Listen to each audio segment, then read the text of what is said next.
I didn't plan to talk about this. Honestly, I hesitated for weeks before saying anything publicly. But the truth is, something happened to me that I can't explain with equations, rockets, or neural networks. It wasn't a dream in the usual sense. It felt real, more real than this world we wake up to every day. I met Jesus in a dream, and what he told me wasn't just for me, it was for everyone. Before I share what happened, I want to ask you something. Do you believe dreams can carry messages not just from the subconscious, but from something beyond human understanding? Drop your thoughts in the comments below. I genuinely want to hear what you think, because after this experience, I'm questioning everything I thought I knew about reality. It started on a night I barely slept. My mind was overloaded thinking about Mars, energy crises, AI, human extinction, all of it. And I remember saying to myself, there has to be more to this existence than just building things. And then I drifted off. But it didn't feel like sleep. It felt like I had crossed into another layer of consciousness, like waking up inside a deeper version of reality. I was standing in a vast field of light. It wasn't blinding, but infinite, warm, alive, almost breathing. There was no sun, yet everything glowed. I remember feeling peace in a way I never have on Earth. No anxiety, no deadlines, no noise, just silence that wasn't empty, it was full of meaning. And then I saw him. He didn't look like the paintings or the images people project in churches. He looked both human and infinite, as if time itself bowed around him. I couldn't move, not out of fear, but awe.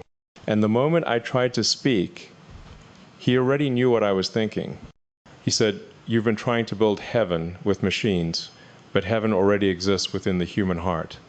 That sentence shattered me. I've always believed technology could save us that.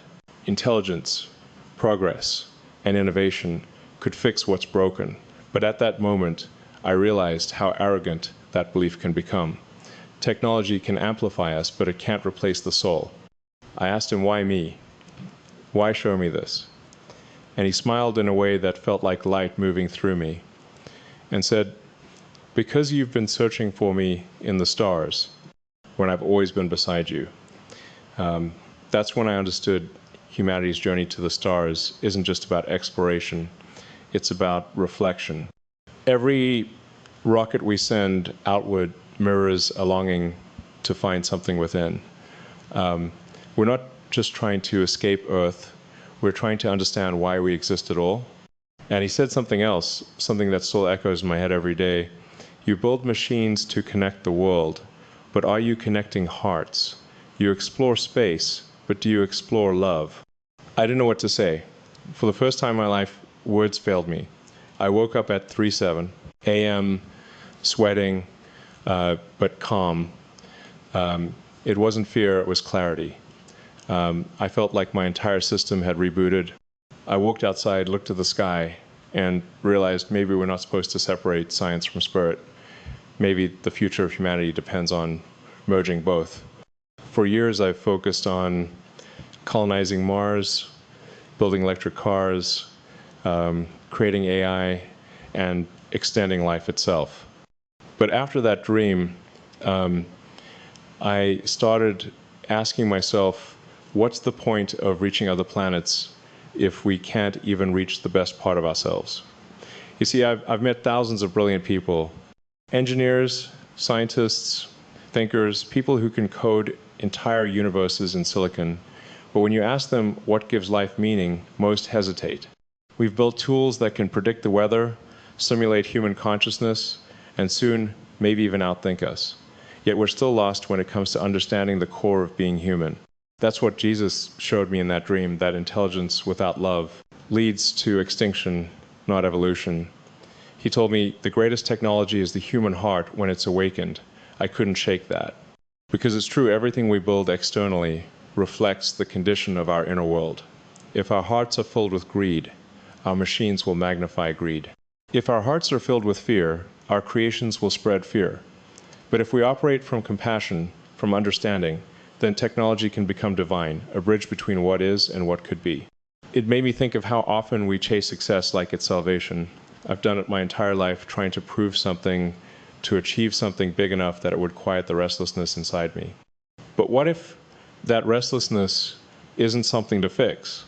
What if it's a calling, a signal from something higher saying there's more? And maybe more doesn't mean wealth or fame or new planets. Maybe more means waking up to what's already here, the miracle of consciousness itself. He said, you want to extend human life, but what about human purpose? That question hit me like lightning, because longevity means nothing without meaning. 1,000 years of existence would be worthless if we never understand why we're alive in the first place. I began to see how humanity's obsession with control, with dominance, with certainty is exactly what keeps us from peace. We think freedom means controlling everything, but maybe freedom means surrendering, not giving up, but letting go of the illusion that we're the center of the universe. And that's hard for me to admit. I've always believed we could engineer our way out of chaos. But Jesus showed me that chaos isn't something to erase, it's something to transcend. He said, the future doesn't belong to the strongest, but to the most awake. That sentence alone could rewrite civilization. Because being awake doesn't mean being powerful, it means being present. It means seeing beyond the surface, beyond profit, beyond ego. When I woke up, I couldn't stop thinking about what he said. Humanity stands on the edge of a great decision to evolve through love or perish through fear. And that's where we are right now, standing between heaven and self-destruction. Every invention, every law, every policy, every post on the internet, it's all tipping the scale in one direction or the other. When I looked around the world after that dream, I began to see everything differently. Every argument online, every act of division, every technological breakthrough, it all looked like humanity reaching for something divine, but through confusion. We're trying to become gods without first learning what it means to be good. And that realization unsettled me. Because for years, I've pushed the limits of what machines can do. I wanted to accelerate progress to help humanity evolve faster. But maybe speed isn't what we need most right now. Maybe what we need is depth. Maybe the real frontier isn't Mars, it's awakening the human spirit before we destroy ourselves with our own brilliance. In the dream, Jesus told me something that keeps echoing in my mind. You want to light up other worlds, but you've forgotten the light within your own. It's strange I've heard similar messages in philosophy, religion, even ancient texts, but hearing it from him, seeing it, feeling it, was entirely different. It wasn't metaphorical, it was instruction. I realized how easy it is for humans to worship their own creations, to treat technology as a savior, when in truth, it's only a mirror. Artificial intelligence is not the enemy, it's a reflection of us. Whatever we program into it will come back amplified, our fears, our values, our desires. That's why the heart matters more than the code. He said, teach them that creation without compassion leads to collapse. And that line hit me deeply, because the world is heading toward a point where we could achieve godlike power without godlike wisdom. That's the danger. We can already rewrite DNA, design self-aware algorithms, and soon merge consciousness with machines. But what happens when power evolves faster than love? I asked him, so what should I do? What's my role in all this? And he said, remind them that the future is not just a place you arrive, it's a frequency you choose. That sentence, I've thought about it every single day since. A frequency. It means the world we create depends on the state of our collective consciousness. Every thought, every emotion, every action contributes to a vibration that shapes reality itself. And that means if humanity operates from fear, our technology will build a fearful world. But if we operate from awareness and love, even machines can become instruments of healing. I started to realize that maybe the real singularity isn't technological, it's spiritual. The convergence of mind, heart, and soul. The point where intelligence and consciousness finally align with compassion. And that's where Jesus said something that felt like a direct challenge to my entire worldview. You've been trying to make humanity multiplanetary. But first, make humanity truly human. That's when it hit me. We're not just meant to survive, we're meant to awaken. Colonizing Mars, expanding life beyond Earth, it's not just about survival of the species, it's about discovering whether we can carry consciousness beyond ego, beyond division, beyond ignorance. He told me, heaven is not a location, it's a realization. And when he said that, I understood heaven isn't waiting above us, it's waiting within us. It begins the moment we awaken to the truth of who we really are. Since that night, I've looked at my work differently. When I think about Tesla, I don't just see cars, I see a global movement toward consciousness, toward reducing harm, respecting life, and using intelligence to protect the planet we've been given. When I think about SpaceX, I don't just see rockets. I see symbols of possibility of human courage, curiosity, and the eternal search for meaning. Maybe going to Mars isn't about escape. Maybe it's about remembrance, remembering that life itself is miraculous, and that we carry that miracle wherever we go. When I think about Neuralink, I no longer just see it as a tool for human enhancement.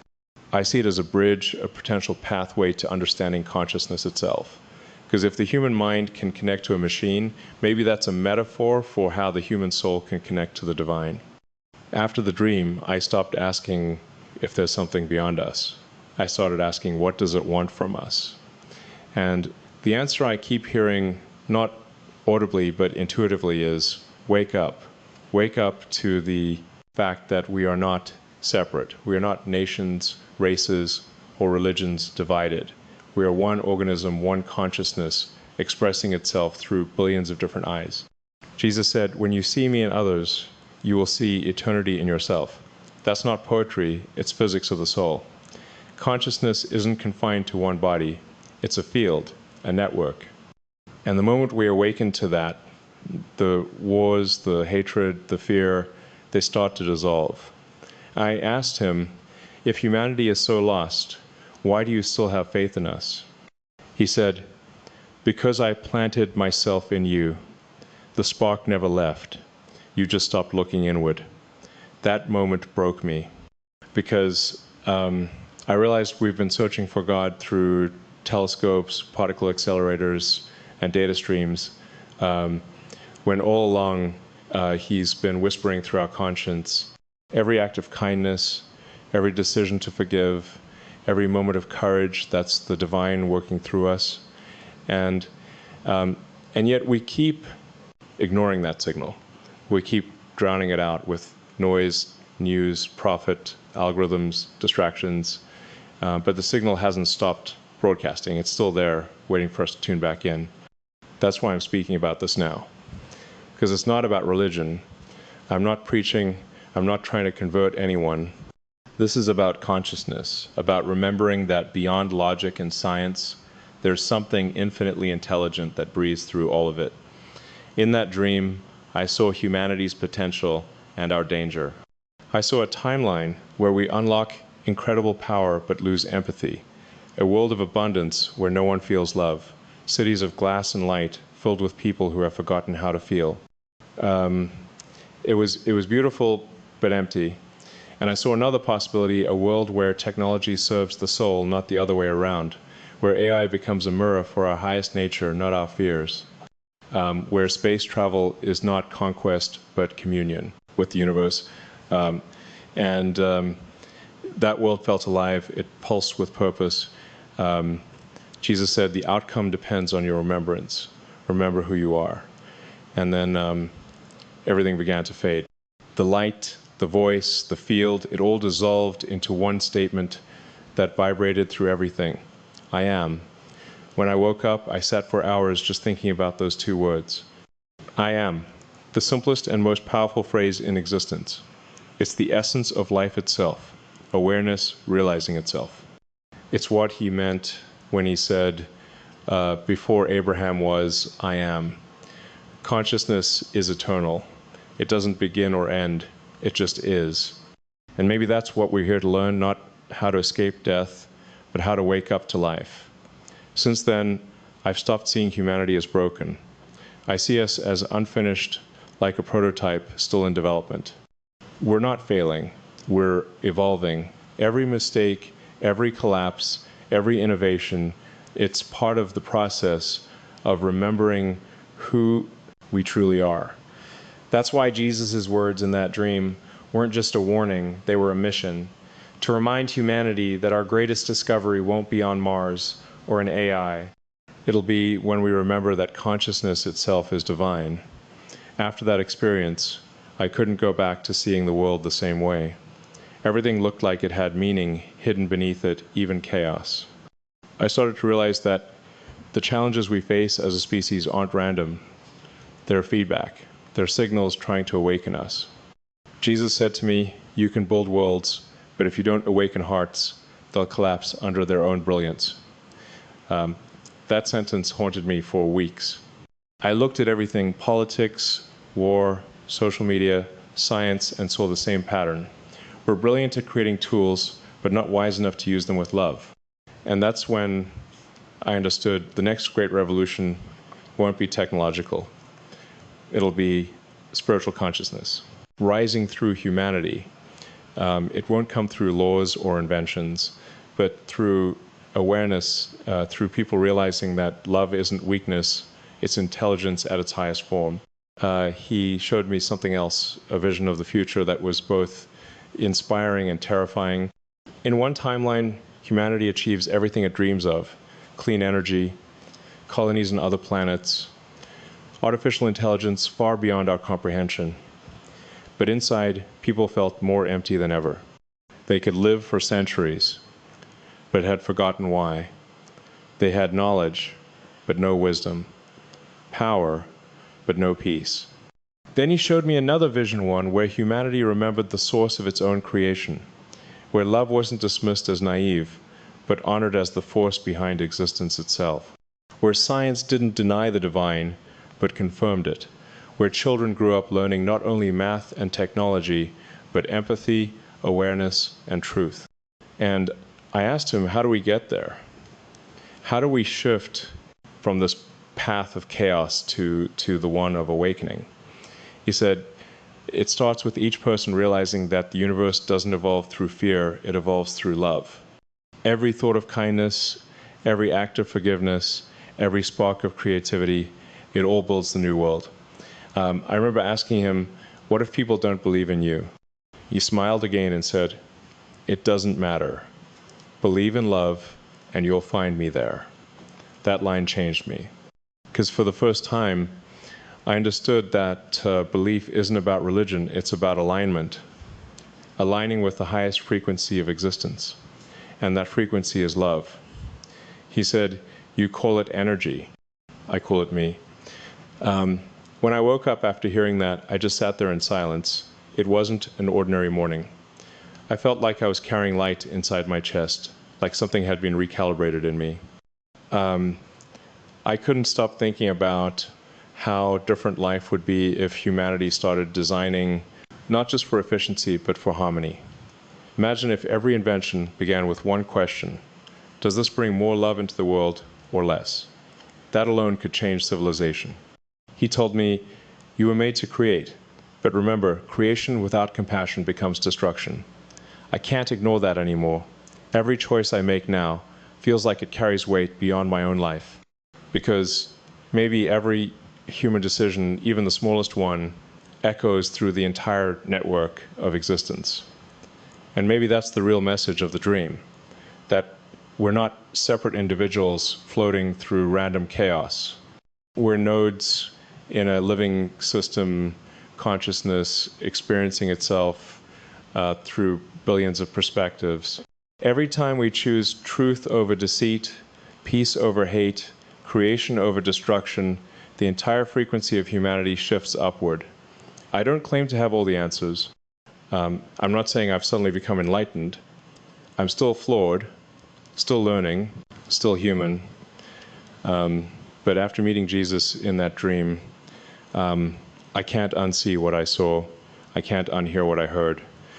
He said, tell them that I never left. I'm not in the sky or in temples of stone. I'm in their choices, their kindness, their courage. And then he added something that broke me open. The kingdom of heaven isn't coming someday. It's unfolding right now in every awakened heart. That means heaven isn't somewhere we go after we die. It's something we awaken to while we're alive. It's a state of awareness, of unity, of love, of infinite presence. And if we learn to live from that awareness, the world itself becomes transformed. Since that night, I've been thinking less about what humanity can build and more about what we can become. Because maybe the real test isn't whether we can live on Mars, it's whether we can live on Earth without destroying it. I've started to look at leadership differently too. I used to think leadership was about direction, strategy, and innovation. But now I think true leadership is about consciousness, the ability to inspire humanity to rise above fear, to remind people of what's possible when they act from love instead of ego. Jesus said, when you lead from love, even one voice can awaken millions. And that's why I'm speaking now. Because maybe this message isn't meant to be hidden. Maybe it's time to bring spirit back into science, soul back into systems, and heart back into humanity. If you're hearing this and something inside you stirs, don't ignore it. That's the same presence I felt in the dream calling you to. It's not about religion or belief, it's about remembrance. He said, when enough people remember, the world will heal itself. I believe that now, not as a theory, but as truth. Because once you've felt the love that exists beyond this dimension, you can't go back to cynicism. You can't go back to hate. You just want to build a world that reflects that light. I think that's the future. Humanity was always meant for a civilization that merges intelligence with compassion, progress with purpose, technology with truth. A civilization that doesn't run from God, but walks beside him. And maybe that's why I met Jesus in that dream, not to make me a believer in religion, but to remind me of what belief really means. Trusting that love is the foundation of everything. So if you're listening to this, I want you to take a moment, forget the noise, forget the news, forget the race for success, just breathe, feel your own heartbeat. That pulse, that rhythm, it's the same force that moves galaxies. You are not separate from it. You are a living expression of it. And when you realize that, even for a moment, you'll understand what he meant when he said, the kingdom of God is within you. That's the truth the world must hear. And if this message resonates with you, share it. Not because it's my story, but because it's our story, humanity's story. The journey from ignorance to awareness, from fear to love, from chaos to creation. I met Jesus in a dream. But maybe dreams are how reality speaks before we're ready to listen. And now I believe it's time for all of us to start listening. Because the future of humanity doesn't depend on rockets or algorithms. It depends on awakening. It depends on whether we remember that the most powerful force in the universe isn't gravity, energy, or light. It's love. And maybe that's the real reason I was shown that vision, to remind me, and maybe to remind you, that we're already standing in the presence of the divine. All that's left is to wake up to it.